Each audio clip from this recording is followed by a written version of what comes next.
అందరికీ నమస్కారం అండి. జై గురుదేవ దత్తాత్రేయాయ నమః. విష్ణు సహస్రనామాల్లో 108వ నామమైన ఓం సమాత్మనే నమః అనే మంత్రానికి అర్థాన్ని విందాం. అన్ని ప్రాణులందు సమస్వభావం కలవాడు, అలాగే రాగద్వేషాలు లేనివాడైన ఆ పరమాత్మకు నా నమస్కారము అని మంత్రం యొక్క అర్థం అన్నమాట. తనను ఆశ్రయించిన వారిలో గొప్పవారు, తక్కువవారు, ఇంకా అనేక విధములైన భక్తులు ఉండవచ్చు. కానీ భగవంతునకు ఎట్టివారైనను ఒకే విధంగా ప్రేమపాత్రులగుతారు.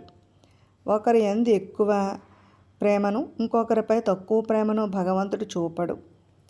ఈ విషయమును నమో అహం సర్వభూతేషు అను భగవంతుని మాట ప్రమాణముగా స్వీకరించబడినది.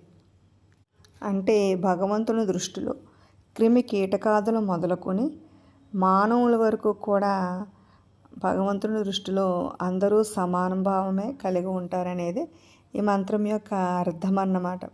ఒకరిపై తక్కువ భావము, అలాగే వేరొకరిపై ఎక్కువ భావం అనేది భగవంతునికి ఎప్పుడూ ఉండదు. ఎవరైతే తనను నిజమైన భక్తితో కొలుస్తారో వారిని ఎప్పుడూ భగవంతుడు చూస్తాడనేదే ఈ మంత్రం యొక్క అర్థం అన్నమాట. విన్నారు కదండి. ఇటువంటి మరెన్నో ఆసక్తికరమైన విషయాల కోసం మా ఛానల్ని సబ్స్క్రైబ్ చేసుకోండి. Thanks for watching.